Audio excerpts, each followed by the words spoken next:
Europe 1. Le grand direct des médias, Jean-Marc Morandini. Et le fait média du jour, c'est donc ce dérapage de Christine Boutin sur Twitter. Je vous en parlais tout à l'heure en commentant l'ablation des seins d'Angelina Jolie. On va y revenir dans un instant. Mais ce qui est important, en tout cas, c'est que ce n'est pas la première fois que des politiques dérapent sur Internet. Bastien Millot, bonjour. Bonjour Jean-Marc. Vous êtes notre spécialiste médias et communication. Et c'est vrai que ça devient un élément dangereux, les réseaux sociaux pour les politiques. Effectivement, Jean-Marc, et les politiques et Twitter, c'est un peu l'histoire de l'œuf et de la poule, ou comment avoir du mal à faire bon usage des nouvelles technologies. Et cette fois-ci, c'est reparti avec cette histoire d'opération des seins d'Angelina Jolie, commentée par Christine Boutin sur son compte Twitter, qui a évidemment créé bien des remous. Alors, je vous résume l'affaire. Mardi, sur le compte Twitter du magazine Le Nouvel Obs, il y avait un lien vers un article qui s'appelait Angelina Jolie, sa double mastectomie, un message d'espoir pour les femmes. On en avait parlé ici même à ce micro mardi. Un article qui a apparemment inspiré Christine Boutin, si l'on peut dire, qui dans la foulée s'est empressée de tweeter, je la cite, « Pour ressembler aux hommes, point d'interrogation,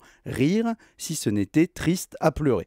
Évidemment, il n'en fallait pas plus pour déclencher la bronca du petit monde de l'Internet, vous vous en doutez, et le Parisien s'en fait l'écho ce matin. Les internautes à ce message de Madame Boutin ont dans leur immense majorité trouvé la réflexion tout à fait déplacée, alors que la comédienne américaine révélait avoir subi une ablation de ses seins pour prévenir un probable cancer. Et évidemment, conséquence directe pour Christine Boutin, sa page Facebook a été prise d'assaut. Alors, qu'est-ce qu'il y a sur cette page Facebook maintenant ? Eh bien, des petits dessins qui apparaissent et qui représentent des étrons.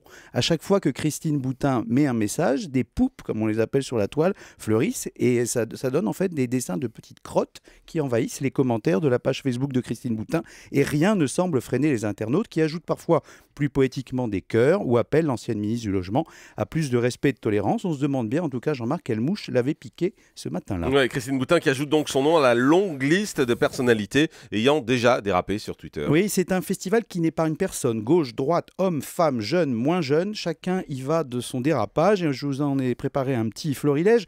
Évidemment, dans la série Tweet Rageur, première du genre et numéro 1 à l'unanimité, le fameux tweet de Valérie Trierweiler au Mans législatif de juin 2012 pour soutenir l'adversaire de Ségolène Royal. On se souvient de ce tweet. Courage à Olivier Falorni qui n'a pas démérité, qui se bat aux côtés des Rochelais depuis tant d'années dans un engagement désintéressé. Ça avait provoqué une déflagration politique et ce tweet avait amené la première dame à promettre qu'elle tournerait désormais son pouce 7 fois avant de tweeter. Le moins qu'on puisse dire, c'est qu'elle a à peu près tenu cette promesse.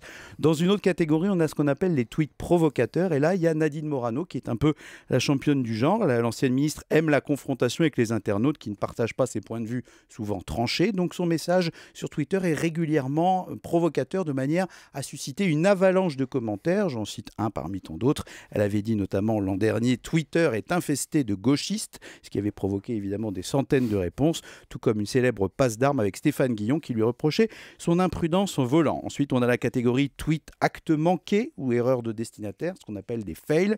Et on avait donc notamment en mémoire ce tweet d'Éric Besson en octobre 2011 qui offrait une séquence presque érotique sur le réseau à l'oiseau bleuté en tweetant « Quand je rentre, je me couche, trop fatigué avec toi ».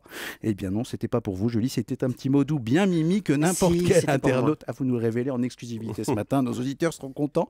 Donc un message que normalement un internaute envoie en privé et qui évidemment avait été envoyé par erreur par un ministre qui était pourtant un geek avisé. Puis vous avez finalement les tweets dérapage incontrôlés. On en a eu un exemple lundi dernier avec le député UMP du Var, Jean-Sébastien Vialat, qui a tweeté « Les casseurs sont sûrement des descendants d'esclaves, ils ont des excuses, Taubira va leur donner des compensations ». La phrase a été publiée sur Twitter après les violences qu'on a connues avec la fête du PSG. Le député du Var a ensuite regretté ses propos, mais une plainte va tout de même être déposée par une association antiraciste. Donc on le voit, Jean-Marc, il faut être extrêmement vigilant sur ce qu'on tweete. Alors, quels conseils pouvez-vous donner ce matin aux politiques qui sont nombreux à vous écouter pour communiquer sur les réseaux sociaux? Eh bien donc, on va leur donner un conseil élémentaire. Vous savez pourquoi ils vous écoutent aussi nombreux? C'est parce que c'est gratuit, alors que dans la vraie vie, c'est payant quand on veut vos conseils. Ah oui, c'est moins qu'on puisse dire. Vous le savez, et maintenant tout le monde le sait. Donc d'abord, un conseil élémentaire, c'est évidemment un conseil de prudence. Voilà, des années que Twitter est lancé, le réseau social est devenu un véritable phénomène de société. Il serait peut-être bon, notamment pour les politiques, de comprendre enfin comment ça marche et quelles peuvent être les conséquences de messages hasardeux ou de tweets complètement déplacés, comme un effet papillon. Pardon, un petit message peut provoquer des conséquences médiatiques et politiques dévastatrices. Ensuite, Jean-Marc, rappelons-le, Twitter n'est pas un défouloir. Ces messages envoyés en quelques secondes, tapotés à l'aide d'un simple pouce, sont parfois écrits sous le coup de l'émotion ou de la colère, des sentiments qui sont, comme on le sait, bien mauvais devez conseiller, surtout quand on est une personnalité politique et donc publique. Et enfin, dernier point, un tweet n'est pas un SMS. Pourquoi avoir envie de toujours tout commenter à l'emporte-pièce? Savoir se taire, c'est aussi la marque d'une certaine sagesse, y compris en politique. Et rappelons-le, la politique mérite mieux que ces bavardages en 140 caractères. Twitter est un formidable outil de communication, mais encore faut-il savoir s'en servir à bon escient. Merci beaucoup, Bastien Millot. On vous retrouve demain, bien évidemment.